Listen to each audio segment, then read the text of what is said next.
سب سے پہلے آپ تمامی حضرات کو نصف شعبان المعظم شب برات کی خوب مبارکبادی ہو۔ قل یا عبادی الذین اسرفوا علی انفسہم لا تقنطوا من رحمت اللہ ان اللہ یغفر الذنوب جميعا صدق اللہ مولانا العظیم۔ بارگاہ رسالت مآب صلی اللہ علیہ وسلم میں درود پاک کا ہدیہ پیش کریں۔ اللہم صل علی سیدنا مولانا محمد معدن الجود والکرم وآلہ واصحابہ الکرام وابنہ الکریم وبارک وسلم صلاۃ دائمۃ سرمدا ابدا۔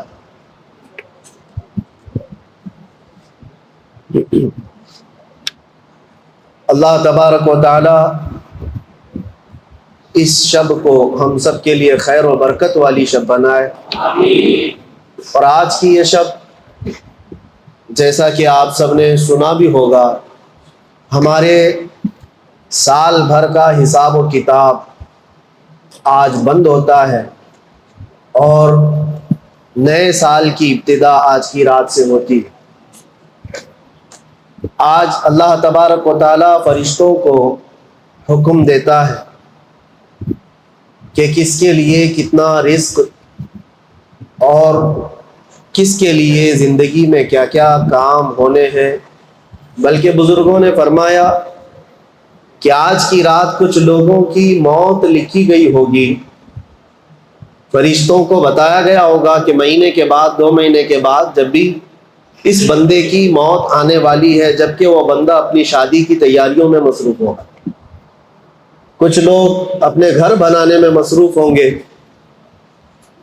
لیکن ہم میں سے کسی کو خبر نہیں کہ آج کی رات ہمارے متعلق کیا فیصلہ ہو رہا ہے۔ اسی لیے آج کی رات دعا کی رات، اللہ تبارک و تعالیٰ کی بارگاہ میں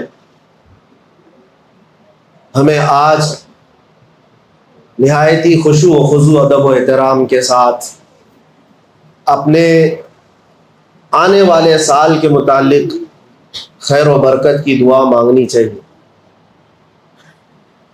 خوش نصیب ہیں یہاں پر بیٹھے ہوئے وہ لوگ، رات کے 12 بج رہے ہیں، ممبئی جیسے شہر میں نوجوانوں کی آج رات تو اکثر دیکھی جاتی ہے سیر سپاٹے میں، گل گپاٹے میں گزر رہی ہوتی۔ بہت سارے لوگوں نے تو آج کی رات کو بائک رائیڈنگ کی رات منا لیا ہے۔ کتنے حادثے ہوئے، کیا کیا چیزیں ہوتی رہی، لیکن قربان جاؤ رب ذوالجلال کی اس رحمت کاملہ پر، ان ہزاروں اور لاکھوں میں سے اٹھا کر کے مولا نے تمہیں اپنے گھر میں بٹھایا۔ اور یہ حدیث پاک میں اللہ کے رسول صلی اللہ علیہ وسلم ارشاد فرماتے ہیں، جب رب تبارک و تعالیٰ کسی بندے کے ساتھ بھلائی کا ارادہ فرماتا ہے تو اسے مسجد کی طرف بلا دیتا ہے۔ جسے مسجد کی طرف اللہ تعالیٰ راستہ دیتا ہے، گویا کہ اس کے ساتھ رب تعالیٰ نے بھلائی کا ارادہ فرمایا۔ تو یہاں پر بیٹھا ہوا ہر بندہ وہ ہے جس کے ساتھ اللہ تعالیٰ نے بھلائی کا ارادہ فرمایا۔ اب یہ سوچ کر کے اٹھو کہ ہمارے بن مانگے اللہ تعالیٰ نے اپنے گھر میں بٹھایا ہے، تو اب ہمارے مانگنے کے بعد وہ رد تو نہیں فرمائے، مانگنے کے بعد اب وہ رد نہیں فرمائے گا۔ اسی لیے بزرگوں نے ایک دعا یہ بھی ہمیں بتائی تھی کہ ہمیشہ اللہ کی بارگاہ میں ایک دعا یہ کرنا کہ یہ اس رسول کی امت میں تو نے ہمیں پیدا کیا جس امت میں پیدا ہونے کی تمنا تو پہلے کے نبی کیا کرتے تھے۔ پچھلے زمانے کے انبیاء کرام علیہ السلام یہ تمنا کرتے تھے کہ کاش ہم آخری نبی محمد رسول اللہ صلی اللہ علیہ وسلم کی امت میں پیدا کیے جاتے، جبکہ وہ نبی ہیں اور نبی ہو کر ان کی تمنا تھی کہ اس امت میں پیدا ہو۔ لیکن تم اللہ کی بارگاہ میں ہمیشہ یہ عرض کرنا کہ مولا میں نے تو مانگا نہیں تھا، بن مانگے تو نے مجھے اپنے نبی کی امت میں پیدا کیا۔ ہم میں سے کس نے دعا کی؟ کون دعا کر کے اس امت میں آیا ہے؟ کسی نے نہیں، یہ تو ہماری قسمتوں میں لکھا ہوا تھا، ہماری روحوں پر ہی اللہ تعالیٰ نے فیصلہ کر دیا کہ ہمیں اپنے آخری نبی کی امت میں پیدا ہونا ہے۔ لہٰذا میرے عزیزوں، تم اگر اپنی حیثیت کو سمجھ جاؤ تم کتنے معظم ہو، کتنے مکرم ہو، تو کبھی اپنے آپ کو غلاظتوں کی نظر نہیں ہونے دو۔ آدمی کو جب اپنا وقار معلوم ہو جائے، اپنی عزت معلوم ہو جائے، تو آدمی سنبھل کر کے چلتا ہے۔ میں اکثر ایک مثال دیا کرتا ہوں، میں اگر اپنا پہنا ہوا یہ عمامہ کسی کو دے دوں، کسی میرے عزیز شاگرد کو یا کسی ملنے والے محب کو، اور کہوں کہ اس کو سنبھال کر کے رکھنا، آپ مجھ سے بہت محبت کرتے ہیں، محبت کرنے والا اس عمامے کو لے گا، اگر پہن لیا، لے کر کے اس کی جو بھی عقیدت ہے، مجھے یہ بتاؤ جب تمہارے سر پر یہ عمامہ ہو تو کیا شراب کی دکان کے پاس کھڑے رہو؟ کیا کسی سیر سپاٹے کی جگہ پر جہاں لوگ نکڑوں پر اپنی عیاشیاں کر رہے ہوتے وہاں کھڑے ہو جاؤ؟ تمہیں اپنے لباس کا، وقار کا خیال آ جاتا ہے، میرے سر پر تو ایک معظم عمامہ ہے، یہ کسی کا دیا ہوا عمامہ ہے اور اس کی عزت ہے، اس کا وقار۔ میرے عزیزوں، یہ تو میرا ایک کپڑے کا عمامہ ہے، اور میری کیا حیثیت ہے؟ جب یہ عمامہ تم رکھ کر کے کسی ایسی ویسی جگہ پر نہیں کھڑے ہونا چاہتے تو سوچو اللہ نے تمہارے سر پر امت محمدیہ کا تاج رکھا، تمہیں خیر امت کہہ کر کے پکارا قرآن میں اللہ نے، کنتم خیر امت اخرجت للناس، تم لوگوں میں خیر امت بنائے گئے، سب سے بہترین امت ہو، اس لیے کہ تم اچھائیوں کا حکم دیتے ہو اور برائیوں سے روکتے ہو اور اللہ کو بغیر دیکھے مانتے ہو۔ یہ تمہاری عظمت پر اللہ نے قرآن میں بیان فرمایا، اور فخر سے کہو کہ میں مسلمان ہوں۔ کیوں؟ کوئی مجرم ہے، کوئی جرم ہے؟ بلکہ لاکھوں کی بھیڑ میں بھی کہو میں محمد عربی کا غلام ہوں۔ ہمیں اس بات پر کوئی جھجک نہیں اور شرم نہیں، ہمارا نام چھپانے کی ضرورت نہیں، اور نہ ہی ہمیں شرم و جھجک سے جینے کی ضرورت ہے، کیونکہ تم عظمت والے ہو۔ اللہ تعالیٰ نے قرآن میں تمہیں کیا فرمایا پتہ ہے؟ لوگ آج کچھ ایسے سیکولر لوگ، سیکولر کا مطلب ہوتا ہے وہ آدھا ادھر آدھا ادھر رہنا چاہتا ہے، پورا کچھ بننا نہیں چاہتا، یعنی وہ اپنی آئیڈینٹی چھپانا چاہتا ہے کہ یہ بھی راضی رہے وہ بھی راضی رہے، دونوں کمیونٹی کو، یا چار ہو تو چاروں کمیونٹی کو راضی کر کے رہوں۔ ایسا ہوتا نہیں ہے، بیچ والا تو پھر بیچ والا ہی ہوتا ہے، ادھر کا بھی نہیں ادھر کا بھی۔ اللہ نے تو قرآن میں فرمایا تم پورے کے پورے مسلمان ہو جاؤ، اور اس لیے شرم و جھجک ہمیں نہیں ہونی چاہیے کہ ہمارا نام ہمارے باپ نے مسلمان نہیں رکھا۔ قرآن میں اللہ فرماتا ہوا سماکم المسلمین، وہ اللہ ہے جس نے تمہارا نام مسلمان رکھا، اللہ ہے۔ ہمیں فخر کے ساتھ جینا ہے۔ بہتوں کو میں نے دیکھا، نوجوانوں کو 5 کلو کی جینس پہننے میں تو کبھی شرم و عار نہیں محسوس ہوتی، 50 گرام کی ٹوپی چھپا کر کے رکھتے، چھوٹی سی ٹوپی ہوتی ہے اس کو بھی چھپا کر کے رکھتے ہیں کہ پتہ نہیں لوگ کیا سمجھیں گے، لوگ کیا سمجھیں گے۔ یہ تمہارے سر کا تاج ہے، اور اپنی نشانیوں کے ساتھ جیا کرو، اپنی آئیڈینٹی کے ساتھ جیا کرو۔ میں یقین کے ساتھ کہتا ہوں، یہ میرا چیلنج ہے، اے مسلمان، ایک بار تم صرف شکل سے بھی اگر میرے مصطفیٰ کی غلامی اپنا لو تو کیڑے مکوڑے یوں ہی دب جائیں، کوئی کسی کی اوقات نہیں، کیونکہ اللہ نے تمہاری ہیبت رکھی ہے، تمہارے اندر اللہ نے رعب رکھا ہے، ایمانی رعب ہے۔ اللہ کے نبی صلی اللہ تعالیٰ علیہ وسلم ارشاد فرماتے ہیں رب تعالیٰ نے مجھے ایسا رعب عطا کیا ہے کہ 500 میل دور بھی میرا دشمن ہو تو اس کے دل میں اللہ میرا خوف ڈالتا ہے۔ اور یہ خاصہ رسول پاک صلی اللہ علیہ وسلم کا حضور کے صدقے میں ان کی امت کو بھی ملا ہے، ان کی امت کو بھی ملا ہے۔ اور ہم دیکھتے ہیں کبھی کبھار ہم کو احساس ہوتا ہے کہ فلاں کیا کر لیں گے، ان کے پاس اتنی طاقت، ان کے پاس اتنی طاقت، لیکن ہم کو خود نہیں پتا ہوتا ہے ہمارے پاس کیا طاقت ہے۔ ہمارے پاس ایمانی طاقت ہے، عشق رسول کی طاقت ہے، اس میں شرم و جھجک اور حیا کی ضرورت نہیں، علل اعلان فخر کے ساتھ رہنے کی ضرورت ہے۔ میرے عزیزوں، مجھے ایک بات یاد آتی ہے کہ حالانکہ لباس ہوتا ہے، میں سادہ لباس بھی پہنتا ہوں جب کوئی پہچانتا بھی نہیں، ہم سادے لباس میں بھی رہتے ہیں، لیکن جس وقت مجھے گجرات کے رشتہ داروں نے بہت بھیڑ بھاڑ میں گرفتار کر کے اپنے شہر میں تماشا بنایا تھا، یاد ہوگا آپ کو، آج سے ٹھیک 1 سال پہلے میں قید خانے میں شب برات منا رہا تھا، آپ سے دور تھا، لیکن اللہ شاہد ہے، اللہ شاہد ہے، ہمارے دل میں رب تبارک و تعالیٰ نے ایک بال برابر بھی خوف کبھی نہیں ڈالا۔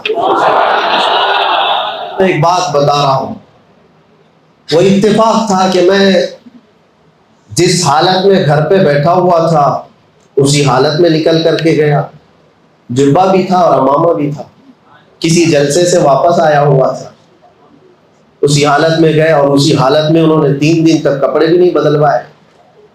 لیکن ہوا یہ کہ مجھے خود بھی احساس نہیں تھا آگے کتنے چل رہے ہیں، پیچھے کتنے چل رہے ہیں، دائیں کتنے چل رہے ہیں، بائیں کتنے چل رہے ہیں، ہمیں پتہ ہی نہیں۔ ہم کو تو صرف اتنا ہی معلوم تھا کہ میرے ساتھ گنبد خضرا کا مکی ہے،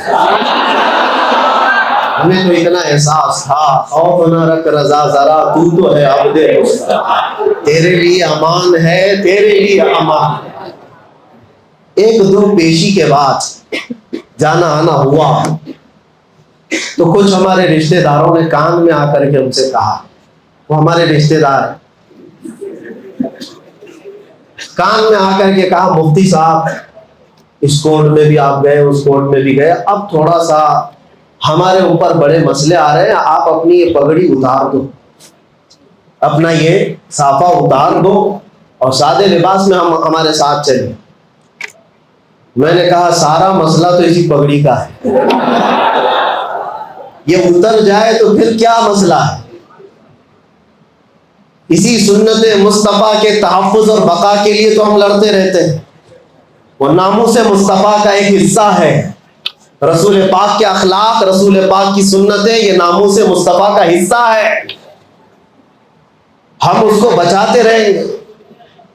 ہم نے کہا یہ ہم سے نہیں ہوگا، 2 صورت ہو سکتی ہے، ظلم کرنے پر اگر آپ آ جائیں تو پورے کپڑے بھی اتار سکتے ہو، آپ چاہے تو وہ کر سکتے، یا اگر آپ ریکویسٹ کر رہے ہیں تو پھر ٹھیک ہے، ہم عدالت میں اس چیز کو پوچھ لیں گے جج صاحب سے کہ کیا یہ پہننا یہاں پر جرم ہے، اگر وہ کہہ دیتے ہیں تو ہم اتار دیں۔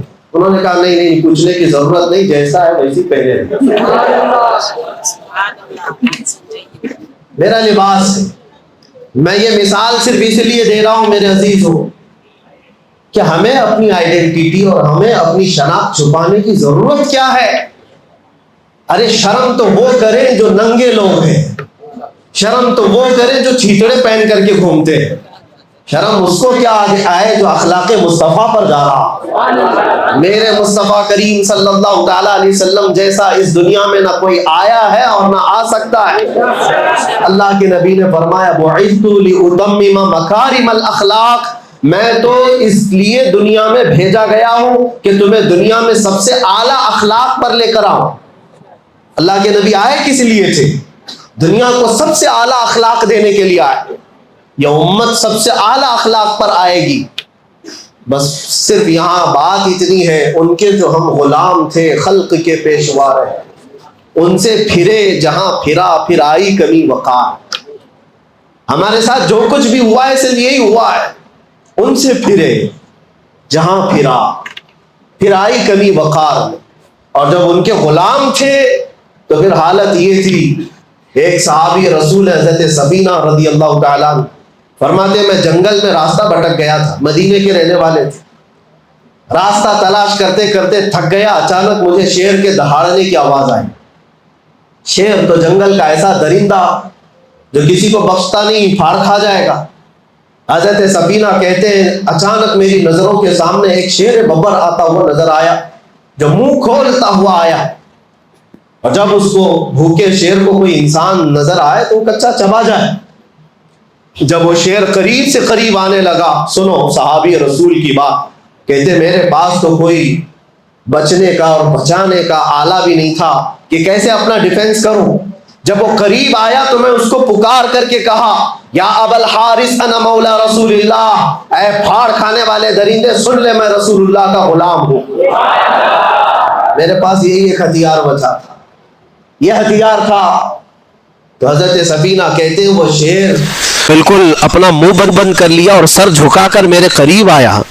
میں اس کی حرکتیں دیکھنے لگا کہ یہ کیا کر رہا ہے، اور قریب سے قریب چلتے ہوئے آیا اور آ کر کے میرے تلوے چاٹنے لگا، میرے پاؤں چاٹنے لگا. اور اس کے بعد جیسے وفادار کتا دم ہلا کر اپنے مالک کی رہبری کرتا ہے یا اس کی خدمت کرتا ہے، دم ہلاتے ہلاتے مجھے اپنے پیچھے بلانے لگا. میں شیر کے پیچھے پیچھے چلتا رہا. یہ دیکھ رہا ہوں کہ پہلی بار ہے جنگل کا شیر ببر درندہ جو کسی انسان کے آگے چل رہا ہے اور اس کے پیچھے پیچھے یہ انسان چل رہا ہے. حضرت سفینہ کہتے میں تو راستہ گم اور بھٹکا ہوا جنگل میں تلاش کر رہا تھا اپنے راستے کو، اور یہ شیر اپنی دم ہلاتے ہوئے مجھے مدینے تک کا راستہ بتا کر گیا. ان کے جو ہم غلام تھے، خلق کے پیشوا رہے، پوری مخلوق کے پیشوا رہو گے. اور آپ کو پتا ہے میں چند مثالیں آپ کے سامنے رکھتا ہوں. آج وقت ہے میرے عزیزو اپنی قدر کا اور اپنی حیثیت کو پہچاننے کا. اپنی ویلیو اگر تمہیں پتہ چل جائے تو تمہاری پیشانیاں ادھر ادھر نہیں جھکیں گی، کبھی تمہارا ہاتھ اس کے آگے نہیں جائے گا. تکلیفیں آئیں گی، مصیبتیں آئیں گی، لیکن اس کا حل بھی اللہ کریم کی بارگاہ سے ہی ہوگا. آپ کو بتاؤں ان کے جو ہم غلام تھے تو کیا تھا. ایک مرتبہ ایسا ہوا کہ مصر جب فتح ہوا، ایجپٹ جس کو کہتے ہیں، سنا ہوگا مصر کا نام. مصر جو ہے دنیا کا ایک بہت پرانا ملک جہاں تاریخیں وابستہ ہیں. فرعونوں کا ملک، پیرامڈز دیکھتے ہوں گے، اہرامات مصر، یہ سب مصر کی تاریخ ہے. مصر میں تاریخ کے اعتبار سے ایک بہت اہم چیز بھی ہے، دریائے نیل. نائل ریور اس کو کہا جاتا ہے. یہ دنیا کی سب سے لمبی نہروں میں یعنی دریاؤں میں سے ہے. تو دریائے نیل کا مسئلہ کیا تھا وہ میں آپ کو بتاؤں. اسلام جب مصر میں داخل ہوا، حضرت عمرو بن عاص رضی اللہ تعالیٰ عنہ صحابی رسول مصر فتح کیا، صحابہ وہاں داخل ہوئے، لوگ اسلام میں آئے، لیکن وہاں ایک بری رسم، برا رواج تھا. وہ کیا تھا؟ ایک پرمپرا لوگوں کی چلی ہوئی تھی جہالت کے زمانے میں کہ دریائے نیل ہر سال ایک موسم ایسا آتا تھا کہ وہ سوکھ جاتا تھا، پانی کم ہو جاتا تھا. اور ان کا عقیدہ یہ تھا مصریوں کا کہ اپنی 16-17 سال کی ایک جوان خوبصورت لڑکی کو دلہن بنا کر کے اس کا جلوس نکالتے اور دریائے نیل کے پاس لا کر کے اس کو ذبح کرتے اور اس کا خون دریائے نیل میں ڈالا جاتا، بلی چڑھانا جس کو کہتے. اور ایک لڑکی کو قربان کرتے تو پھر دریائے نیل کا پانی موجیں مارتا ہوا اوپر آ جاتا. یہ ہر سال ان کے ساتھ ہوتا تھا. ان کا عقیدہ بیٹھ گیا تھا کہ دریائے نیل کو ہر سال ایک بلی چڑھانی پڑتی ہے، ایک لڑکی کی قربانی دینی پڑتی. اب جب اسلام داخل ہوا تو اسلام اس چیز کی ہرگز اجازت نہیں دیتا. یہ ناجائز و حرام ہے. ایک قتل، اللہ تعالیٰ نے قرآن میں فرمایا نا حق کسی نے ایک کا قتل کیا تو اس نے پوری انسانیت کا قتل کیا ہے. حضرت عمرو بن عاص کے پاس لوگ آئے اور کہا کہ دریائے نیل سوکھ رہا ہے، پانی ختم ہونے کو ہے، کیا کیا جائے؟ آپ نے کہا تو اللہ کی مصلحت ہے، دریا سوکھے گا تو پانی بھی آ جائے گا. کہا نہیں، اس دریا کو ہر سال ایک جوان لڑکی کی قربانی دینی پڑتی ہے، تبھی وہ دریا پھر سے واپس پانی میں موجیں لاتا ہے. آپ نے کہا ایسے کیسے ہو سکتا ہے؟ کہا تاریخ ہے. سب یہی کہنے لگے اور اس کے بعد پانی کی قلت ہوتی گئی تو حضرت عمرو بن عاص گھبرا گئے کہ وہ گورنر ہیں وہاں پر، اب نئے گورنر ہیں، انہیں پورا ملک سنبھالنا ہے. لوگ جب پانی کی شدید قلت کا احساس کریں گے تو پھر کیا ہوگا؟ تو حضرت عمرو بن عاص نے خط لکھا. کس کو؟ حضرت عمر ابن خطاب رضی اللہ تعالیٰ عنہ، امیر المومنین، غلام مصطفیٰ، نبی کریم صلی اللہ علیہ وسلم کے اس سچے جانشین کو خط لکھا جب ان کا دور تھا. کہا کہ یہاں ایک ایسا مسئلہ ہے، دریائے نیل سوکھ جاتا ہے اور ہر سال یہ لوگ ایک 16-17 سال کی جوان لڑکی کی قربانی دیتے، پھر پانی موجیں مارتا ہوا اوپر آ جاتا ہے. اب اس سال کیا کیا جائے؟ ہماری حکومت ہے، اسلام آیا ہے امن و امان کے ساتھ. حضرت عمر بن خطاب کے پاس جب یہ خط پہنچا تو آپ نے جواب لکھا. جواب میں 2 خط لکھے. حضرت عمرو بن عاص سے کہا کہ تم جس طرح سے اسلام کو قائم کیے اسی طرح سے قائم رکھو. شریعت مصطفیٰ کا نفاذ ہر حال میں ضروری ہے. لوگوں کو نماز روزے کی تلقین کرتے رہو. اور ایک خط میں حضرت عمرو بن عاص کو مخاطب کر کے کہتے ہیں حضرت عمر، ایک خط یہ تو میں تم کو لکھ رہا ہوں اور ایک اور خط بھیج رہا ہوں جو دریائے نیل کے نام پر لکھ رہا ہوں. ہے کوئی دنیا میں جو کسی دریا کو بھی خط لکھتا ہو؟ یہ صرف میرے رسول کے غلاموں کا حال ہے. کہا ایک خط میں دریائے نیل کے نام پر لکھ رہا ہوں، یہ دریائے نیل کو دے دینا. اور دریائے نیل کو خط لکھا، بسم اللہ الرحمن الرحیم. اے دریائے نیل، عمر ابن خطاب رسول اللہ کا غلام تجھ سے کہتا ہے اللہ کے حکم سے اگر تو بہتا ہے اے دریا تو عمر ابن خطاب کا حکم ہے کہ جیسا بہتا تھا ویسے رواں ہو جا، اور اگر اللہ کے حکم سے نہیں بہتا تو تیرے بوند ایک پانی کے قطرے کی بھی ہمیں کوئی ضرورت نہیں. یہ خط لکھ کر کے بند کر کے دے دیا. حضرت عمر بن عاص کے پاس 2 خط آئے. ایک خط ان کا تھا، پڑھا اور کہا دوسرا خط دریائے نیل کا ہے. حضرت عمر بن عاص نے کہا دریائے نیل کے لیے ہم پر بھی خط آیا ہے. لے کر کے گئے اور دریائے نیل میں وہ خط ڈالا. جیسی ہی خط ڈالا روایتوں میں موجود ہے 16 گز پانی اوپر موجیں مارتا ہوا گیا. ان کے جو ہم غلام تھے خلق کے پیشوا رہے. کون نہیں مانتا ان کے حکم کو؟ کون ہے جو ان کے حکم کے خلاف جائے؟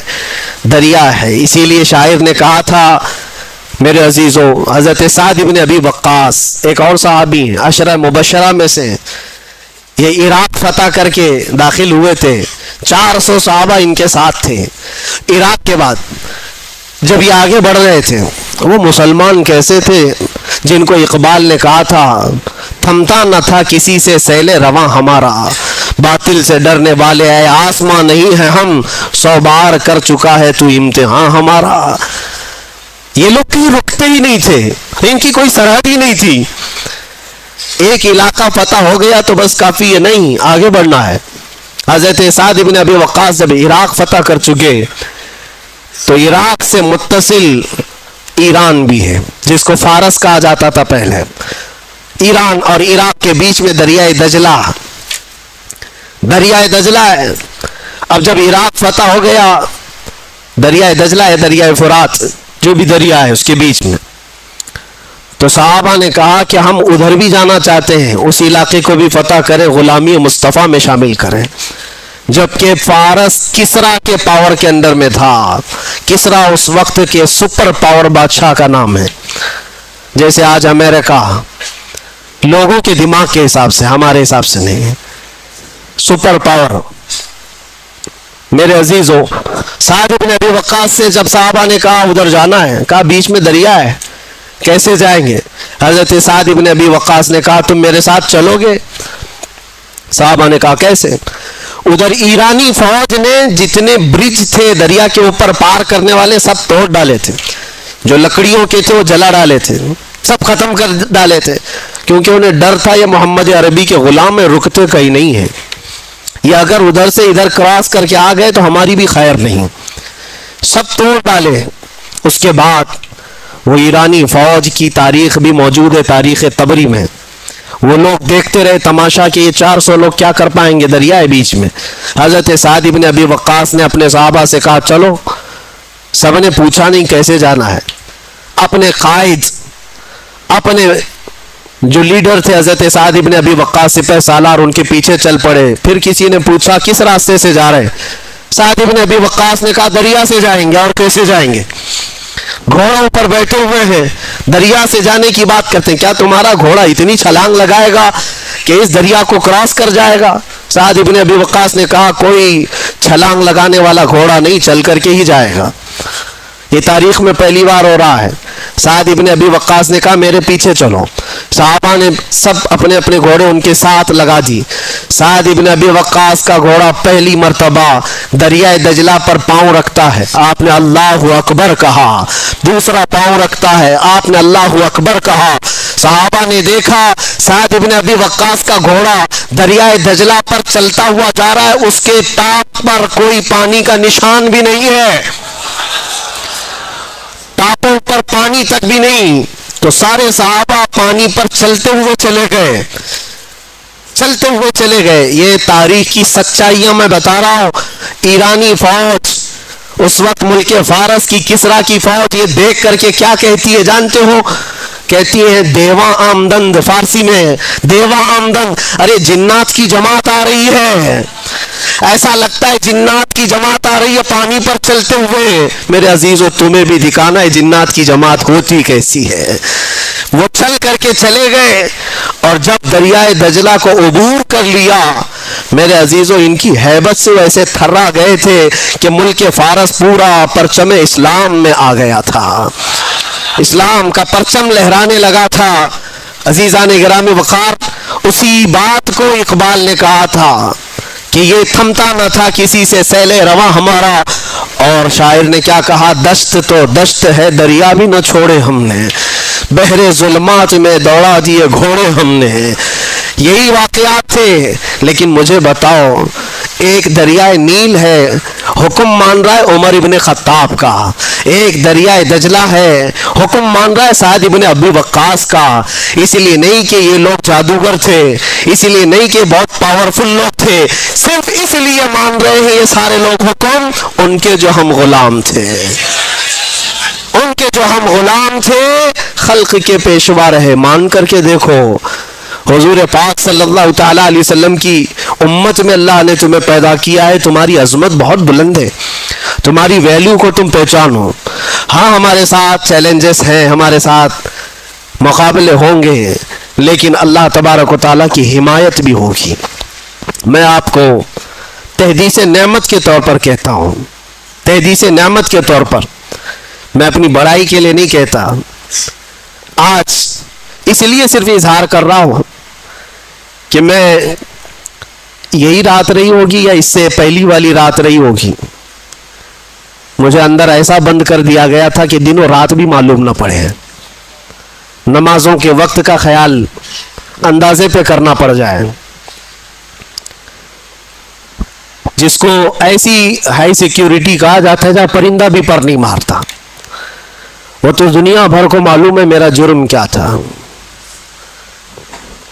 ہمارا جرم صرف اتنا ہے، جرم اتنا ہی ہے کہ حق بولتا ہوں برملا، چاٹنا کسی کے تلوے ہے نہیں فطرت میری۔ میں آپ کو ایک بات بتا رہا ہوں، 4 یا 5 دن سے بھوک اور پیاس کی شدت تھی، ایک لقمہ بھی میں نے کھایا اور پیا نہیں تھا، اور موت کا انتظار کر رہا تھا، شاید موت آ جائے گی۔ لیکن جس جگہ پر میں لیٹا ہوا تھا وہاں پر چونٹیوں کی بہت لمبی قطار تھی، لال چونٹیاں جو بڑی بڑی ہوتی بہت آتی تھی۔ پہلے دن گئے تب بھی دیکھا چونٹیاں ہیں، لوگ جو دوسرے قیدی ہیں کبھی صابن لگا کے کبھی پانی لگا کر کسی طرح روکنے کی کوشش کریں، لیکن 4-5 دن کے بعد میری طاقت اتنی نہیں تھی کہ کوئی چونٹی کو بھی میں روک سکوں۔ یہ حقیقت بتا رہا ہوں، ہاتھ پیر ڈھیلے ہو گئے تھے کمزوری کی وجہ سے، اور بستر پر کوئی بستر نہیں تھا، پتھروں پر نیچے لیٹے ہوئے، آنکھیں اس طرف کرتے ہوئے میں چونٹیوں کی قطار دیکھتا رہا بہت دیر تک، دن بھر۔ اور پھر ظاہر سی بات ہے، لال چونٹیاں جب قریب آتی ہیں تو ڈر تو ہوتا ہے، بہت بری طرح کاٹتی ہیں، اور جہاں کاٹتی ہیں تو پورا ایک اچھی طرح سے سجا بھی دیتی ہیں، لال کر دیتی ہیں۔ چونٹیاں بڑھتی بڑھتی اس قدر ہو گئی تھی، اللہ شاہد ہے، اللہ گواہ ہے، بستر پر چڑھتے ہوئے پورے بدن پر چونٹیاں گھومنے لگی، اور اتنی زیادہ اس کو میں بتا نہیں سکتا، جیسے لگا ہو کسی مردے کو کھانے کے لیے کوئی کیڑے لگ گئے ہوں۔ پھر دل ہی دل میں احساس ہونے لگا کہ شاید میری موت ہو گئی ہوگی اور یہ کیڑے کھا رہے ہوں گے، کیونکہ غشی آ جاتی تھی، غنودگی آتی تھی، تو لگتا تھا ہم کوئی دوسری دنیا میں، کوئی انسان تو دکھتے نہیں تھے، سورج بھی نہیں دکھتا ہے، اندھیرا ہے۔ 3 سے 4 گھنٹے اس طرح سے لیٹے رہے، چونٹیاں ادھر کاٹیں گی ادھر کاٹیں گی، گردن پہ آ گئی، چہرے پہ آ گئی، جسم میں آ گئی۔ ظاہر سی بات ہے لگ تو رہا تھا، افطاری کا وقت قریب تھا۔ اب اس کے آگے کے معاملات جو میرے ساتھ ہوئے وہ میں ایکسپلین نہیں کر سکتا، لیکن اتنا بتانا چاہتا ہوں، طاقت آئی، جس نے بھی اٹھایا مجھے، کون تھا، کس نے اٹھایا، اللہ ہی بہتر جانے۔ جب اٹھ کر کے دیکھا بستر پر ساری چونٹیاں پڑی ہوئی ہیں، چل رہی ہیں، رینگ رہی ہیں جسم پر، اور میرے رب کریم کا احسان ایسے ان 50 نہیں 1000 چونٹیوں میں سے ایک چونٹی نے بھی کاٹا نہیں تھا۔ وہ اس لیے نہیں کہ میں کوئی پاورفل آدمی یا میں کوئی پرہیزگار، میں کوئی اللہ کا ولی نہیں، میں اس کا کوئی دعویٰ نہیں کرتا، کوئی دعویٰ نہیں کرتا۔ میری طاقت بھی اتنی نہیں تھی کہ چونٹیوں کو نکال کر الگ کیا جائے، لیکن اور یہ بھی نہیں ہے کہ کبھی کاٹی نہیں، کاٹتی ہیں، ابھی بھی کاٹیں گی، ابھی اگر ہاتھ پہ رکھ دیں تو کاٹ لیں گی، پہلے بھی کاٹی ہیں، مچھر بھی کاٹے ہیں، ایسے ہم ہیں نہیں کہ ہم کو نہیں کاٹتے، کاٹتے ہیں۔ لیکن وہ سچویشن جہاں آدمی پوری طرح سے مجبور ہو گیا ہو، ہاتھ پیر ہلا نہ پاتا ہو، چونٹیاں چڑھ گئی ہوں اور پھر نہ کاٹ رہی ہو، تب یہ احساس ہوا رب ذوالجلال تو جہاں جیسا چاہے اپنے حبیب کے غلاموں کی حفاظت کرتا ہے۔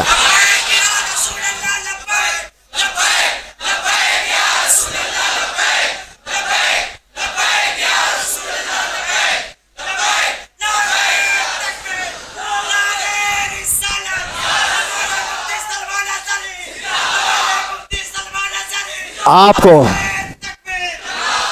مجھے وہ حدیث یاد آئی جب صحابہ اکرام رضوان اللہ تعالی علیہ مجمعین کی ایک جماعت کو اللہ کے نبی صلی اللہ تعالی علیہ وسلم نے تبلیغ کے لیے بھیجا تھا۔ 70 صحابہ اکرام میں جب وہ تبلیغ کے لیے گئے تھے، کفار و مشرکین نے دھوکے سے ان سارے صحابہ کو شہید کر ڈالا تھا، سارے صحابہ کو شہید کر دیا تھا، اور 3 بچ گئے تھے۔ 3 میں سے وہ صحابہ کو قید کر لیا تھا، اور قیدی ایسا بنایا تھا کہ 24 گھنٹے ان کی نگرانی پر بیٹھے رہتے تھے، زنجیروں سے باندھ کر کے صحابہ کو۔ اس کے بعد ہوا یہ کہ اس میں ایک صحابی حضرت زید بن دسنہ رضی اللہ تعالیٰ عنہ، ان کو ان ظالموں نے نہایت ہی بے دردی کے ساتھ ان کے ہاتھ کی انگلیاں، ان کے پیر کی انگلیاں، ان کے ہونٹ، ان کے کان، ان کے ناک سب کاٹ کر کے شہید کیا تھا۔ ایک غلام مصطفیٰ کو نہایت ہی دردناک انداز میں شہید کیا، اور اس کے بعد ان کی لاش کو لٹکا کر کے رکھا ایک کھمبے سے، اور پہرا لگا دیا کہ ان کی لاش کو کوئی لے کر کے نہ جا سکے، کوئی لے کر کے نہ جا سکے۔ 2 صحابہ تھے وہاں پر، زید بن دسنہ رضی اللہ تعالیٰ عنہ اور ایک دوسرے صحابی حضرت خباب بن الارت یا خبیب بن عدی رضی اللہ تعالیٰ، 2 میں سے کوئی ایک صحابی ہیں۔ اللہ کے نبی صلی اللہ علیہ وسلم مدینہ طیبہ میں بیٹھے ہیں، حضور پاک صلی اللہ علیہ وسلم نے فرمایا ظالموں نے میرے غلاموں کو شہید کیا ہے میرے غلاموں میں سے کوئی جو بچے ہوئے میرے ان صحابہ کی لاشوں کو لے کر کے آئے میرے پاس۔ 2 جری صحابہ تھے، حضرت طلحہ، حضرت زبیر رضی اللہ تعالیٰ عنہما، گھوڑا لے کر یہ 2 ہی لوگ نکلے تھے۔ تقریباً 500 کے قریب کفار جس کی پہرہ داری کر رہے ہیں، ان پہروں میں سے وہ صحابہ کی لاش کو لانے کے لیے صرف نبی کے 2 غلام نکلے تھے۔ انہوں نے کہا ہم لے کر کے آئیں گے، اور جب یہ 2 صحابہ نکل کر کے آئے تھے، رات میں بھی اور دن میں بھی پہرے داری میں بیٹھے ہوئے ہیں کفار و مشرکین 2 صحابہ کی لاشوں پر۔ اب سوچیے آپ، رات کے وقت یہ پہنچے تھے دونوں صحابہ، اور جیسے یہ قریب گئے تو دیکھا پورے تلوار سوتے ہوئے پہرا دے رہے ہیں۔ ان دونوں صحابہ نے اللہ کی بارگاہ میں عرض کیا کہ مولا، ہمارے پاس نہ تلوار کی طاقت، نہ بھالے اور نیزے کی طاقت، ہمارے پاس صرف ایمان کی طاقت ہے، ہم تجھ پر یقین رکھتے ہیں اور تیرے نبی پر ایمان رکھتے ہیں، تو اگر مدد نہیں کرے گا تو دنیا ہم سے کس طرح کا سلوک کرتی ہے۔ دیکھا یہ دونوں صحابہ دعا کر رہے تھے، وہ سارے کفار و مشرکین کو اونگ لگ گئی، نیند لگ گئی. ان کے بیچوں بیچ سے گئے اور ان صحابہ اکرام کی لاشوں کو اٹھایا. ایک صحابی کی لاش کو اٹھایا اور رکھا اور لے کر نکل پڑے. دوسرے وہاں پر موجود رہ گئے. جب تک وہ جاگے تو وہ صحابی رسول جو وہاں رہ گئے تھے، تو ظالموں نے یہ سوچا کہ کسی نہ کسی طرح ان کو بھی یہ لے جائیں گے، ان کو کسی طرح سے یہاں کاٹ کاٹ کر کے ٹکڑے ٹکڑے میں بدل دیا جائے. تو جیسے ہی اس بری نیت کے ساتھ قریب آئے، شہد کی مکھیوں کا ایک چھتا پورا اس صحابی کے اطراف لگ گیا. اتنی خطرناک مکھیاں آ گئیں. وہ صحابی رسول جن کی لاش وہاں پر موجود ہے، پوری مکھیاں، شہد کی مکھیاں. اور کفار و مشرکین میں سے کوئی قریب جاتا تو اتنا ڈنک مارتی تھی کہ وہ سوج جاتا تھا اور زہر چڑھ جاتا تھا. وہ شہد کی مکھیوں سے خوف کھا کر سارے بھاگ گئے. اس صحابی رسول کی جسم کو، ان کی لاش کو کوئی ہاتھ نہیں لگا سکا، ہاتھ نہیں لگا سکا. یہ واقعہ میرے ذہن میں آنے لگا کہ یہ رب تبارک و تعالیٰ کا دستور ہے، اپنے حبیب کے غلاموں کو کبھی شہد کی مکھیوں سے اور کبھی چونٹیوں سے حفاظت کرتا ہے. جب وہ اپنے نبی پاک کی حفاظت غار ثور میں مکڑی کے جالے سے کرتا ہے، تو اے غلامان مصطفیٰ، کیا تمہارا ایمان کمزور ہے؟ اگر رب چاہے آج بھی تمہاری حفاظت صرف ہواؤں سے فرمائے گا، صرف ہواؤں سے فرمائے گا. بڑے بڑے نمرود آئے اور بڑے بڑے فرعون آئے جن کو اللہ تعالیٰ نے ہلاک و برباد کیا. نمرود کو ایک مچھر سے اور فرعون کو صرف پانی سے غرق کیا. اور انتظار کرنا، ہمارے دور کے فرعون کے لیے بھی کوئی مچھر ضرور آئے گا. ہر دور کے نمرود اور ہر دور کے فرعون کا انجام وہی ہوتا ہے جو اس کے ظلم کا انجام ہوتا ہے. اس لیے کہ قرآن میں اللہ تعالیٰ فرماتا ہے وَمَا اللَّهُ بِغَافِلٍ عَمَّا يَعْمَلُ الظَّالِمُونَ. اللہ تبارک و تعالیٰ ظالموں کے کام سے بے خبر نہیں ہے، ہر چیز دیکھ رہا ہے. انما یؤخرہم لیوم، ان کو ڈھیل دیتا ہے ایک دن تک کے لیے. اور کرو اور کرو، انہیں ڈھیل دیتا ہے. اور ظالم یہ سمجھتا ہے میں جو کر رہا ہوں میرا پاور ہے، میری طاقت ہے. اور جس دن رسی کھینچی جائے گی تو پھر سب کچھ اسے سمجھ میں آ جائے. یاد رکھو، لیکن تمہیں گھبرانا نہیں، ڈرنا نہیں. اسی لیے یہ بول کر کے ہی میں اندر گیا تھا، نہ گھبراؤ مسلمانوں، ابھی خدا کی شان باقی ہے، ابھی اسلام زندہ ہے، ابھی قرآن باقی ہے. جب یہ ہے تو پھر گھبراؤ. اللہ تعالیٰ قرآن میں فرماتا ہے وَلَا تَهِنُوا وَلَا تَحْزَنُوا وَأَنْتُمُ الْأَعْلَوْنَ إِن كُنتُم مُؤْمِنِينَ. تم گھبراؤ مت، پریشان مت ہو، تم سب سے بلند رہو گے. ان کنتم مؤمنین، اگر تم سچے ایمان والے ہو، اگر تم نبی پاک کے سچے غلام، تم سب سے بلند رہو گے. میرے عزیزو، صحابہ اکرام رضوان اللہ تعالیٰ علیہ مجمعین جو حضور کے غلام ہی تو تھے، اور اس کے بعد انہوں نے پوری دنیا کو دکھایا ہے. مدینے سے وہ نکلے تھے، صحراؤں میں رہنے والے ہیں، بادیہ نشین، چٹائیوں پر بیٹھنے والے ہیں، اور پیون لگے کپڑے پہننے والے ہیں، پورا دن ایک کھجور کی گھٹلی پر صبر کرنے والے ہیں، پانی کے نام پر 2 دن تک قلت کا سامنا کرنے والے ہیں، اور جن کے گھروں میں ایک بار گوشت کا ایک ٹکڑا آ جائے تو پورے مدینے میں گھومتا تھا، پورے مدینے میں گھومتا تھا. یہ وہ جماعت ہے صحابہ کی. لیکن نکلے تھے تو قیصر و کسریٰ بھی کانپتے تھے، تھراتے تھے. جانتے ہو روم اس وقت کا پاورفل ملک تھا. دوسرا پاورفل ہے یہ قیصر جس کو کہتے. اس زمانے کی 2 سپر پاور طاقتیں قیصر و کسریٰ، یعنی پرشین ایمپائر اور رومن ایمپائر. روم کو فتح کرنے کے لیے جب آمنا سامنا ہوا تھا تو کس کا ہوا تھا؟ اللہ کے شیر سیف اللہ المسلول خالد بن ولید رضی اللہ تعالیٰ عنہ. اور ان کے سامنے جو صلیبی آئے تھے، جو دشمن آئے تھے، انہوں نے پکار کر کے کیا کہا تھا کہ یہ کون سے غلام آئے ہیں؟ یہ عرب والے لوگ آئے ہیں، یہ بدو لوگ آئے ہیں جو کھجور کھا کر رہتے ہیں. تانا مار رہے تھے. ان کے پاس 4 لاکھ کی فوج تھی. خالد بن ولید سے انہوں نے کیا کہا تھا کہ تمہارے پاس سبزی کاٹنے کی بھی تلواریں نہیں ہیں، تم جو لے کر کے آئے ہو.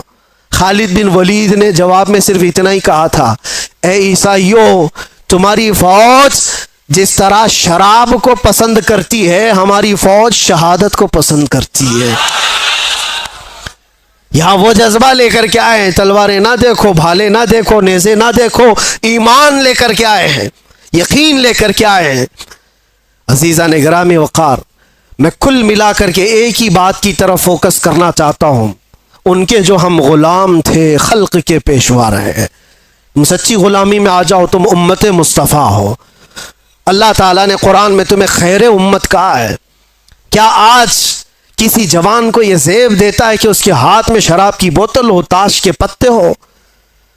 اس کی جوانی کیا اس کام کے لیے بنائی گئی ہے کہ وہ جوان لڑکیوں کی عزت کو تار تار کرتا رہے، صرف اپنی خواہشات کے لیے، اپنے نفسانی کا تکمیل کے لیے وہ عورتوں کے پیچھے رہے، لڑکیوں کے پیچھے بھاگتا رہے؟ نہیں نوجوان، تجھے اللہ تبارک و تعالیٰ نے محمد عربی کا شیر بنایا، ساری دنیا تیرے قدموں میں ہے، ساری طاقت اللہ تعالیٰ تیری طرف پھیر دے گا، شرط یہ ہے کہ تو حضور کی بات کر کے دیکھ۔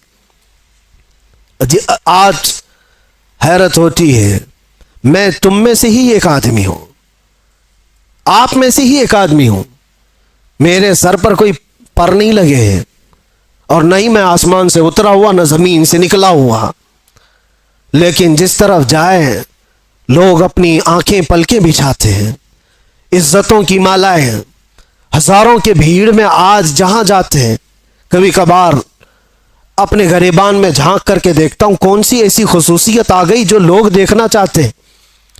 دو آنکھ ایک ناک، وہی ساری چیزیں تو ہے، کوئی اسپیشل چیز ہے، کوئی الگ چیز ہے، سب کچھ تو وہی ہے، لیکن یہ لوگوں کا ہجوم ہر طرف سے امڑ کر کے ایک آدمی کو دیکھنے کیوں آتا ہے؟ میرے عزیزوں، یہ بات سمجھنے میں آپ کو بھی اندازہ ہو جائے گا، یہ بات صرف انسان اور ایک آدمی کی نہیں ہوتی، محبتیں دلوں میں ڈالنا یہ انسان کے کمال کا کام نہیں ہے، یہ اللہ رب العزت کے فضل سے ہوتا ہے۔ وہ جب چاہتا ہے تو پورے انسانوں کا دل ایک طرف پھیر دیتا ہے، اور کس کے لیے پھیرتا ہے؟ وہ دیکھو، ان کے جو ہم غلام تھے، خلق کے پیشوا رہے۔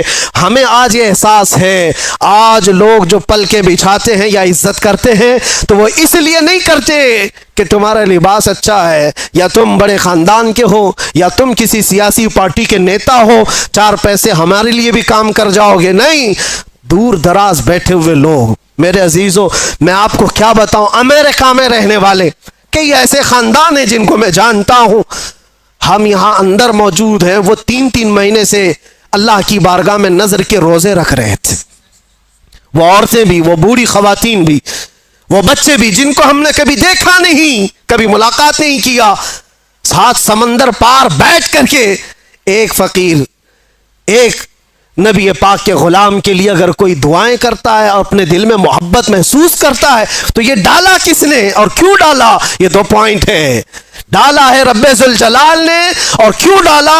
صرف اس لیے جب تک بکے نہ تھے تو کوئی پوچھتا نہ تھا، یا رسول اللہ تم نے خرید کر ہمیں انمول کر دیا۔ بات صرف اتنی ہے، ان کی بات کرو، ہر دل پہ ان کی بات کرو۔ حضور پاک صلی اللہ تعالیٰ علیہ وسلم کی بات، آج میں ایک بات یہ بھی بتاؤں، عجیب بات ہے کہ میں آپ کو ایک تفریح قلب کے لیے بتا رہا ہوں، اکثر ایسا میرے ساتھ ہوتا رہتا ہے۔ میں ٹیکسی میں بیٹھا ہوا تھا، مکہ مکرمہ کی بات ہے، باہر کہیں جا رہے تھے، جو بیٹھا ہوا آدمی تھا، میں تو نارمل لباس میں، اکثر سادے لباس میں، تو انہوں نے پوچھا چلاتے چلاتے، کہا کہ بھائی صاحب آپ کی شکل مفتی سلمان اظہری سے ملتی جلتی ہے۔ میں نے کہا کون ہے وہ؟ انہوں نے کہا نہیں جانتے ہو آپ کہاں سے ہو؟ ہندوستان سے ہو؟ نہیں جانتے ہو آپ؟ میں نے کہا نہیں، بتاؤ تو کون ہے؟ پھر وہ بتانے لگا، ایسے ہیں ویسے ہیں، بڑے ہیں، عالم ہیں، وہ ہیں، تعریف میں۔ میں نے کہا بھائی وہ تو بھڑکاؤ مولانا تو نہیں آپ بول رہے ہو، ان کی بات کر رہے ہو؟ وہ غصے میں آ گیا, تل ملایا, کہا توبہ کرو نہیں تو ٹیکسی سے اتر جاؤ. میں نے کہا بات کیا ہے؟ کہا کہ کیوں ایک عالم کی تم توہین کرتے ہو, آپ کیوں ایسا بولتے ہو ان کو؟ میں نے کہا وہی نا جو جیل گئے تھے ابھی. انہوں نے کہا ہاں گئے تو تھے. تو کہا پھر اسی لیے میں ڈرتا ہوں ایسے مولانا لوگوں سے. میں نے کہا میں ڈرتا ہوں ایسے لوگوں. تو بیچارہ ٹیکسی سائڈ میں لگا دیا اور کہا تم اتر جاؤ بھائی. میں ایسے آدمی کو نہیں بٹھاتا, میں نہیں بٹھاتا, آپ ادھر جاؤ, آپ توہین کرتے ہو علماء کی. میں نے کہا چلو معاف کرو, یہ ٹاپک چھوڑ دو, دوسری بات کرو. پھر وہ یوٹیوب کھول کر کے دکھانے لگے, یہ دیکھو, یہ سنو, حق بات کہا ہے, ظالموں نے پکڑا ہے, فلاں فلاں ساری چیزیں بیان, خاموشی سے سنتے رہے. میں یہ بات کیوں کہہ رہا ہوں آپ کو؟ کوئی لطیفہ نہیں ہے, مجھے ریئلائز ہوا, احساس ہوا. بعد میں اترنے سے پہلے اس نے کہا کہ بھائی ایک بات میں آپ کو بتاتا ہوں, یہ مولانا کی تقریر میں سنتا ہوں, میں ہوں اہل حدیث جماعت سے, لیکن یہ مولانا بریلوی مکتب فکر سے ہے, لیکن بات کرتا ہے محمد رسول اللہ کی. اور یہاں آ کر کے ہم کچھ نہیں دیکھتے, ہم تو اپنی جان بھی قربان کرتے. ہم اتر آئے, اس دن یہ احساس ہوا, اس نام پر اللہ نے اتنی طاقت رکھی ہے, ہر انسان نام محمد پر جمع ہوتا ہے, ہر مسلمان آ جاتا ہے. عزیزان گرامی وقار, وہ ایک نقطہ ایسا ہے ناموس رسالت کا جہاں پر لوگوں کے جذبات ہیں, لوگوں کی عقیدتیں ہیں. مجھے آج اس ٹاپک پر بات نہیں کرنا ہے کہ کون کس مکتبہ فکر سے اور کیا تھا, لیکن ہم نے یہ محسوس کیا ہے دنیا کے چپے چپے اور کونے کونے سے اگر لوگوں کے دلوں میں ہمارے لیے کوئی جذبہ موجود ہے تو وہ ہماری زبان کا کمال نہیں, یہ نسبت مصطفیٰ کا کمال ہے, رسول کریم صلی اللہ تعالی علیہ وسلم کے قدموں کا کمال ہے. اسی لیے عمر ابن خطاب رضی اللہ تعالیٰ عنہ نے سچ کہا تھا. جانتے ہو جب بیت المقدس فتح ہو گیا تھا, حضرت عمر فاروق رضی اللہ تعالیٰ عنہ بیت المقدس جا رہے تھے, وہاں لوگ انہیں پہچانتے بھی نہیں تھے. ابو عبیدہ بن جراح ایک صحابی وہاں پہلے سے موجود تھے, وہاں کے عیسائیوں یہودیوں سب کو بتایا تھا کہ امیر المومنین آ رہے ہیں مدینے سے, امیر المومنین آ رہے ہیں مدینے سے. سب لوگ دیکھنے کے لیے باہر کھڑے ہو گئے تھے, لیکن امیر المومنین کس شان سے آ رہے ہیں؟ وہ اپنے ایک غلام کو لے کر اپنے گھوڑے کے ساتھ جا رہے ہیں. کیا کمال کی عدالت ہے عمر فاروق کی, اپنے غلام سے مدینے سے ہی طے کر کے چل رہے ہیں, 1 میل میں گھوڑے پر بیٹھوں گا تو چلے گا, اور 1 میل تو بیٹھے گا اور میں چلوں گا. پورا سفر آقا اور غلام ایسے چلتے رہے. کبھی حضرت عمر رسی پکڑ کر چلتے, کبھی وہ غلام رسی پکڑ کر چلتا تھا. اور اتفاق ایسا کہ بیت المقدس جب قریب آیا, لوگ وہاں استقبال کے لیے کھڑے ہیں, اور گھوڑے پر بیٹھنے کی باری غلام کی تھی.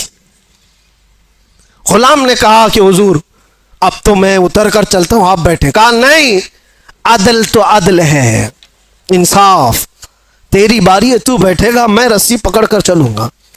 رسی پکڑ کر چل رہے ہیں, اور لوگوں میں ایک نعرہ لگا کہ امیر المومنین آ گئے ہیں. سب دوڑ کر کے اس گھوڑے کی طرف جا رہے ہیں جو گھوڑے پر سوار آ رہا ہے. ابو عبیدہ بن جراح جو صحابی موجود تھے پکار کر کہا, اے لوگوں, سواری پر بیٹھا ہوا وہ نہیں ہے امیر المومنین, رسی پکڑ کر جو آ رہا ہے وہ ہے امیر المومنین. دنیا نے پہلی مرتبہ یہ منظر دیکھا ہوگا. کہاں ہے وہ لینڈ کروزر والے لیڈر لوگ, کہاں ہے وہ جو رسول پاک صلی اللہ تعالی علیہ وسلم کے ان جانشینوں کی مثال لا کر کے دکھا دے. اسی لیے ہمارے ہندوستان میں ہی آپ کو میں کیا بتاؤں, مثال کے طور پر موہن داس کرم چند گاندھی جی, گاندھی کے یہ الفاظ ہیں, کہا کہ میں نے تاریخ پڑھا ہے, اگر لوگوں کو سیاست کرنے کے لیے, حکومت کرنے کے لیے میں کوئی مثال دے سکتا ہوں تو وہ ابو بکر اور عمر کی دے سکتا ہوں. لوگوں نے اس چیز کو ایکسیپٹ کیا ہے, احساس کیا ہے. انہوں نے جو دنیا کے سامنے منظر پیش کیے تھے وہ رسول اللہ کے غلاموں نے. سنو, حضرت عمر فاروق رضی اللہ تعالیٰ عنہ نے جو بات کہی تھی اس کو میں سمیٹ رہا ہوں. لوگ جب آپ کو پکار کر امیر المومنین کہتے ہوئے قریب آئے تو آپ رو پڑے. یہ وہ وقت تھا حضرت عمر کا جب پورا عرب جو آج ہے, سعودی عرب جس کو کہتے ہیں, یہ عرب تھا, صرف عرب تھا, سعودی بعد میں بنا ہے. حجاز اور نجد جو علاقے تھے اور دونوں ملا کر کے عرب تھا. پھر یمن, پھر عراق, پھر ملک شام, اور پھر فلسطین, پھر مصر. 6 بڑی کنٹریاں جس کا کل رقبہ, کل ایریا اگر ملائیں گے تو تقریباً 17 لاکھ اسکوائر کلومیٹر, اور بعض میں ہے کہ 36 لاکھ اسکوائر کلومیٹر.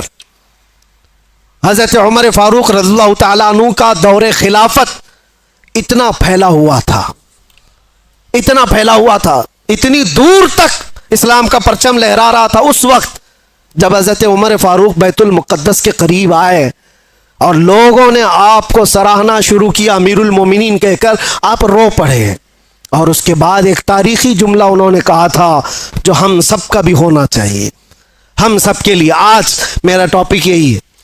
حضرت عمر کھڑے ہو کر کے کہتے لوگوں سے, اے لوگوں سنو, آج تم میرے نام کے نعرے لگا رہے ہو, میں اپنی حیثیت بتاتا ہوں, میری حقیقت بتاتا ہوں. میرا نام عمر ہے, میرے باپ کا نام خطاب ہے, میں خطاب کا بیٹا عمر ہوں. بچپن میں مجھ سے 2 بکریاں نہیں سنبھالی جاتی تھی. میرے باپ مجھے بکریاں چرانے کے لیے بھیجتے تھے تو بکریاں ادھر سے ادھر ہو جاتی, اور جب بکریاں مجھ سے نہیں سنبھلتی تو روز میں اپنے باپ کے گھونسے کھاتا تھا. روز مجھے مار پڑتی تھی میرے باپ سے, بکریاں مجھ سے نہیں سنبھلتی تھی. اور آج تم دیکھ رہے ہو 36 لاکھ اسکوائر کلومیٹر کا پورا رقبہ عمر تنہا اس کی نگرانی کرتا ہے. اور ایسی نگرانی مدینے میں بیٹھے ہوئے عمر فاروق ہے. ملک شام کا ایک واقعہ میں آپ کو بتا رہا ہوں. ملک شام مدینے سے ہزاروں کلومیٹر دور, ملک شام میں بیٹھی ہوئی ایک خاتون رات کو اپنی بیٹی سے کہتی ہے, دودھ میں پانی ملا کر کے بیچو تو تھوڑا زیادہ ہو جائے گا. بیٹی کہتی اماں عمر ابن خطاب کا دور ہے. کہاں ہے؟ مدینے میں بیٹھے ہوئے, اور لوگوں کے اندر عدل اور انصاف کرنے کی چاہ ہزاروں میل دور پر بھی ہے. تو حضرت عمر اس دن اعلان کرتے ہیں, آج جو بچپن میں 2 بکریوں کو نہیں سنبھال سکتا تھا 36 لاکھ اسکوائر کلومیٹر کو تنہا چلاتا ہے. وہ اس لیے نہیں کہ خطاب کا بیٹا عمر ہے, اس لیے چلاتا ہے کہ محمد الرسول اللہ کا غلام عمر ہے. ان کے جو ہم غلام تھے خلق کے پیشوا رہے. کل ملا کر کے ایک ہی نقطہ ہے, ہمیں کرنی ہے شہنشاہ بطحا کی رضا جوئی. وہ اپنے ہو گئے تو رحمت پروردگار اپنی. اگر حضور ہمارے ہو گئے تو پھر بچا کیا ہے. اسی لیے صحابہ کیا کہتے تھے پتہ ہے, سارے زخم کھاتے تھے, مصیبتیں اٹھاتے تھے, اور پھر مسکرا کر کے حضور سے یہ کہتے تھے, ہر ستم ہر مصیبت گوارا ہے, یا رسول اللہ ایک بار تم کہہ دو کہ تو ہمارا ہے. تجھ سے تجھی کو مانگ کر مانگ لی ساری کائنات. صحابہ کرام بھی بڑے عقل کے ساتھ, بڑے عشق کے ساتھ مانگتے تھے. حضور پاک صلی اللہ تعالیٰ علیہ وسلم جب کسی صحابی سے کہتے کچھ چاہیے, کچھ مانگنا ہے, تو ان کا سلیقہ بھی تو دیکھو میرے عزیزوں. تمہیں اگر آپشن دے دیا جائے تو جلدی سے کیا مانگو گے؟ ہر ایک کے اپنے مسئلے ہیں, ہر ایک کے مسئلے. جو جس مسئلے میں الجھا ہوا ہے وہی مانگ لے گا. ارے نوکری نہیں لگتی, 2 سال سے بھٹک رہا ہوں, نوکری مل جائے. کسی کو چھوکری نہیں ملتی, وہ مانگ رہا ہے. یا جو چاہیے وہ نہیں ملتی, وہ مانگ رہا ہے. اسی میں ساری دنیا تمہاری, سارے عقل اسی کے اندر دنیا مانگنے کے لیے. اور 4 دن کی عیاشی ہے, اس کے بعد پھر پرانی ہو جاتی ہے. جس چیز کی بیس دنیاوی محبت پر ہوتی ہے, یاد رکھنا وہ بہت جلدی پرانی ہوتی, اس سے محبت بھی قائم نہیں رہ پاتی. اور جس چیز کی ابتدا اللہ کی رضا پر ہوتی ہے وہ دنیا میں بھی سلامت رہتی ہے, آخرت میں بھی سلامت رہتی. وہ اللہ محفوظ رکھتا ہے۔ اور صحابہ کیا مانگتے تھے؟ ایک صحابی رات کو حضور صلی اللہ علیہ وسلم کی بارگاہ میں تہجد کے وقت وضو کرا رہے ہیں۔ حضور نے خوش ہو کر کے پوچھا کہ کچھ مانگنا ہے تمہیں، کچھ چاہیے؟ آپ سوچو، مالک جنت جب یہ پوچھ رہا ہو کچھ چاہیے تمہیں، کچھ مانگنا ہے؟ صحابی رسول نے کیا کہا؟ یا رسول اللہ، اتنا چاہتا ہوں کہ جنت میں آپ کا ہم نشین بن جاؤں، آپ چاہیے بس، آپ کا ساتھ، آپ ہوں بس میرے لیے۔ حضور نے فرمایا وضو کرتے ہوئے، اب غیر ذالک، اس کے علاوہ بھی کچھ اور چاہیے؟ یہ کون کہتا ہے جو پہلا دے چکا ہو تبھی دوسرا پوچھتا ہے؟ مرشد گرامی حضور تاج الشریعہ رحمت اللہ علیہ نے اسی لیے فرمایا، نبی مختار کل ہیں، جسے جو چاہے بھری جنت ہبا کر دیں۔ نبی مختار کل ہیں، جسے جو چاہے عطا کر۔ ارے وہ رسول پاک صلی اللہ تعالی علیہ وسلم کی بارگاہ میں سچ کہا ہے میرے مرشد نے، وہ دم میں جو چاہے جسے چاہے فرما روا کر دیں۔ حضور پاک صلی اللہ تعالی علیہ وسلم کی بارگاہ کے متعلق یہ کہا، سنو، حضور نے دوسری بار کہا کچھ اور چاہیے؟ اس صحابی نے اب یہ سوچنا تھا کہ ایک چیز تو مانگا اور حضور نے دیا ہوگا، اب دوسرا بھی کچھ مانگ لوں، دوسرا کچھ اور، ماں باپ، رشتہ دار، بیوی، بچے، ان کے لیے بھی کچھ مانگ لوں۔ نہیں، وہ صحابی ہیں، انہوں نے کہا یا رسول اللہ، دوسری بار آپ آپشن دے رہے، پھر میں یہ چاہتا ہوں کہ جنت میں آپ کا ساتھ چاہیے۔ حضور نے فرمایا اب غیر ذالک، اس کے علاوہ اور بھی کچھ چاہیے؟ یہاں دینے پر وہ نبی مختار اپنی جھولیاں پھیلائے ہوئے ہیں، لب واہ ہیں، آنکھیں ہیں بند، پھیلی ہیں جھولیاں، کتنے مزے کی بھیک تیرے پاک در کی ہے، مانگیں گے مانگے جائیں گے، منہ مانگی پائیں گے، سرکار میں نہ لا ہے نہ حاجت اگر کی ہے۔ شعر سمجھ میں آیا؟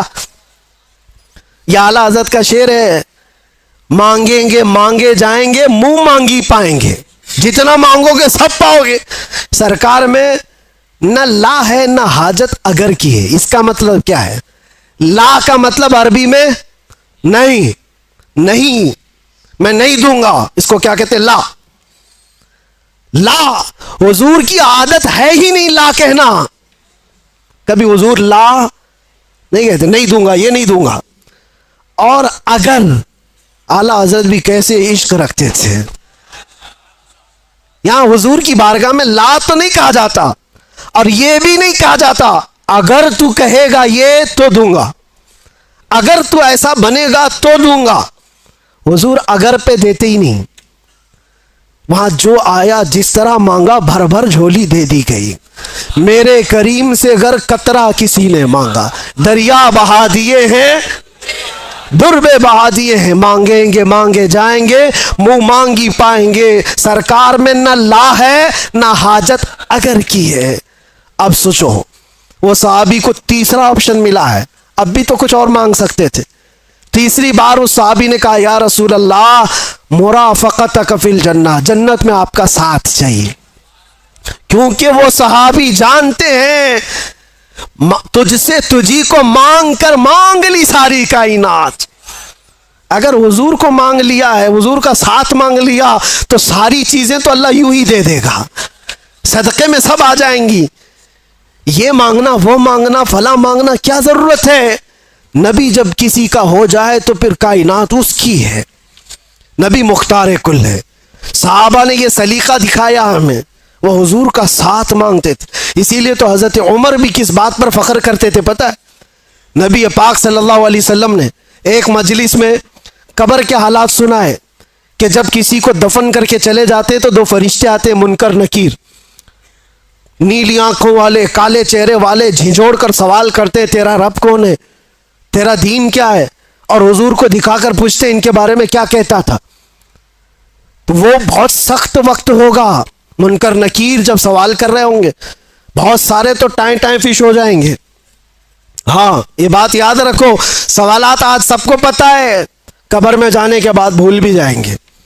وہی یاد رکھے گا جس پر میرے مولا کا فضل ہوگا. ہاں میں ہمیشہ یہ بات کہتا ہوں, اپوزیشن والے بھول جاؤ گے. ہاں دو چیزوں میں تو بول سکتے ہو, دو چیزوں میں تو بول سکتے ہو. تمہارا رب کون ہے؟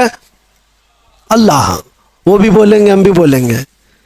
تمہارا دین کیا ہے؟ فخر سے بولیں گے میرا دین اسلام ہے. جب حضور کو دکھا کر پوچھیں گے, اور فرشتے بھی سوال کا دیکھو وہاں پر ایک دم ٹائپ ہی بدل گیا ہے, انداز بدل گیا ہے. دو سوالوں میں تو فرشتے پوچھ رہے ہیں تیرا رب کون ہے, کون تھا نہیں پوچھا. کیا پوچھا؟ کون ہے, تو کہتے میرا رب اللہ ہے. پھر دوسرا بھی فرشتوں نے یہی پوچھا تیرا دین کیا تھا, نہیں تیرا دین کیا تھا نہیں پوچھا, تیرا دین کیا ہے, تو بولتا ہے میرا دین اسلام ہے. لیکن تیسرے پہ آ کر فرشتے بدل دیتے ہیں. ما کنت تقول فی حق هذا الرجل, حضور کو دکھا کر پوچھتے ہیں یہ کون ہے, نہیں ان کے بارے میں کیا کہتا تھا. بدل گیا سوال. اگر فرشتے وہاں بھی یہ پوچھتے یہ کون ہے, تو سب بولتے اب تو دیکھنا ہے کیا یہاں پر کوئی مجال ہے کہ انکار کرے, اب تو پھنسا ہے, بولے گا ہر کوئی بولے گا. لیکن فرشتے وہ نہیں پوچھ رہے یہ کون ہے, بلکہ یہ پوچھتے ان کے بارے میں کیا کہتا تھا. یہی کہے گا کہ ان کو پیٹ پیچھے کا علم نہیں تھا, یہی کہے گا جو آج چیمی گوئیاں کرتا رہتا ہے دلیلیں کہاں ہیں, وہ کہاں ہیں, یہ کہاں ہیں. میرے عزیزوں اسی لیے دامن تھام لو اعلیٰ حضرت کا.